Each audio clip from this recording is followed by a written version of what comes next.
napangako ko sa'yo. Aalagaan ko si Mami. Mag-ingat ka. Maayos naman ang napasukang trabaho ni Myla bilang isang tindera sa Maynila. Pero sa kabila nito, lagi pa rin siyang nalulungkot at nangungulila sa naiwan niyang pamilya sa probinsya. Oo, Ling. Mabait naman sa akin yung amo ko. Ling, lagi mong dadalhin yung pinadala ko sa yung cellphone, ha? Yan, yung gamit mo. Para naman kapag mamiss ko kayo ni Mama, matatawagan ko kayo agad. Alam mo, miss na miss ko na kayo dyan. Mamaya, bumili ka ng karning baboy para naman may masarap kayong pagsaluhan ni Mama. Ling, baka naman mamaya, may ibang babae ka na naman dyan, ha? Di na nga mangyayari yun. Paano? Daig pa nga ang asawa magbantay ang mama mo sa akin dito. Baka nga ikaw dyan makahanap ka ng kapalit ko dyan sa Maynila, ha? Basta huwag ka na mag-alala. Tsaka huwag ka mag-isip ng kung ano-ano. Maayos kami dito. Love you. I love you too. Gumawa ako ng pulutan. Oh! Wow! Masarap to, Ma. Kuha ko nga. Ang sarap. Talaga lang? Sobrang sarap. Teka lang. Ma'am, teka lang. Masama yan sa'yo. Saglit. Shhh! Mataas sa kolesterol yan Ito nga yung masarap Yung bawal.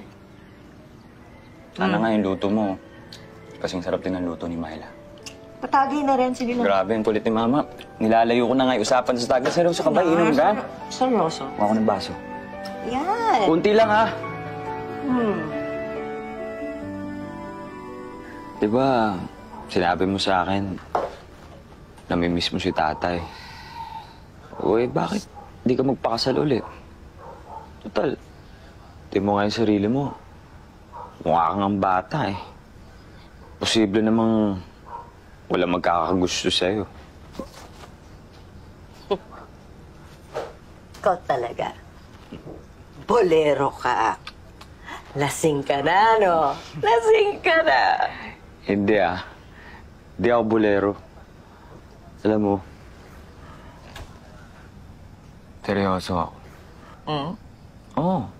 Tsaka, sa totoo nga lang, pwede kang pumasang kapatid ni Myla Tsaka, alam mo,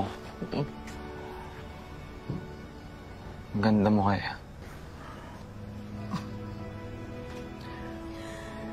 Ay, nako. Gago ka talaga.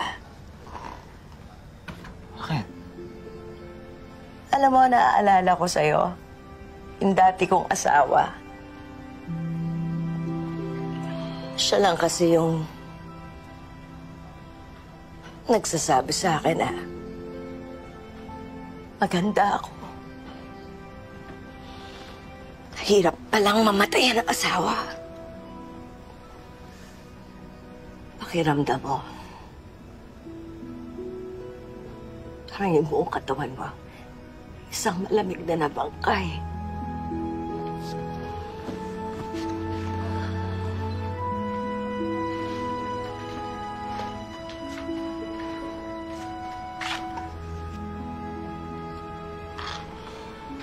Wala ka ng buhay. Wala na nagbibigay ng init ng pagmamahal sa'yo.